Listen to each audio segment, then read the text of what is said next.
Amnon and Tamar. Now Absalom, David's son, had a beautiful sister, whose name was Tamar. And after a time Amnon, David's son, loved her. And Amnon was so tormented that he made himself ill because of his sister Tamar, for she was a virgin, and it seemed impossible to Amnon to do anything to her. But Amnon had a friend, whose name was Jonadab, the son of Shimeah, David's brother. And Jonadab was a very crafty man. And he said to him, O son of the king, why are you so haggard morning after morning? Will you not tell me? Amnon said to him, I love Tamar, my brother Absalom's sister. Jonadab said to him, Lie down on your bed and pretend to be ill. And when your father comes to see you, say to him, Let my sister Tamar come and give me bread to eat, and prepare the food in my sight, that I may see it and eat it from her hand. So Amnon lay down and pretended to be ill. And when the king came to see him, Amnon said to the king, Please let my sister Tamar come and make a couple of cakes in my sight, that I may eat from her hand. Then David sent home to Tamar, saying, Go to your brother Amnon's house and prepare food for him. So Tamar went to her brother Amnon's house, where he was lying down. And she took dough and kneaded it and made cakes in his sight and baked the cakes. And she took the pan and emptied it out before him, but he refused to eat.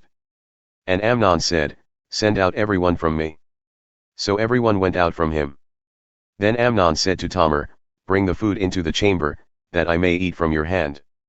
And Tamar took the cakes she had made and brought them into the chamber to Amnon her brother. But when she brought them near him to eat, he took hold of her and said to her, Come, lie with me, my sister. She answered him, No, my brother, do not violate me, for such a thing is not done in Israel, do not do this outrageous thing. As for me, where could I carry my shame? And as for you, you would be as one of the outrageous fools in Israel. Now therefore, please speak to the king, for he will not withhold me from you. But he would not listen to her, and being stronger than she, he violated her and lay with her. Then Amnon hated her with very great hatred, so that the hatred with which he hated her was greater than the love with which he had loved her. And Amnon said to her, Get up. Go.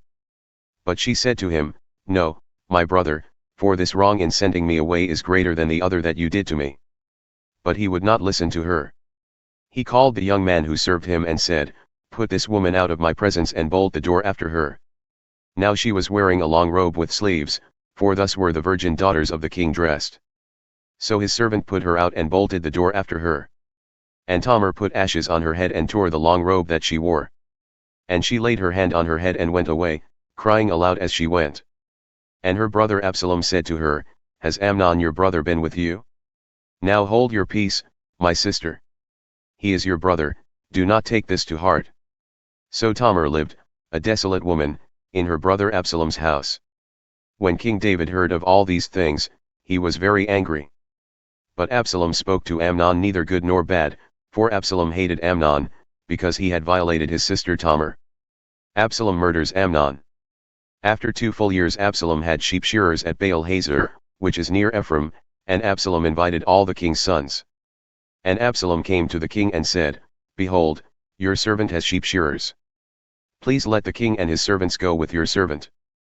But the king said to Absalom, No, my son, let us not all go, lest we be burdensome to you. He pressed him, but he would not go but gave him his blessing. Then Absalom said, If not, please let my brother Amnon go with us. And the king said to him, Why should he go with you? But Absalom pressed him until he let Amnon and all the king's sons go with him. Then Absalom commanded his servants, Mark when Amnon's heart is merry with wine, and when I say to you, Strike Amnon, then kill him. Do not fear, have I not commanded you? Be courageous and be valiant. So the servants of Absalom did to Amnon as Absalom had commanded. Then all the king's sons arose, and each mounted his mule and fled.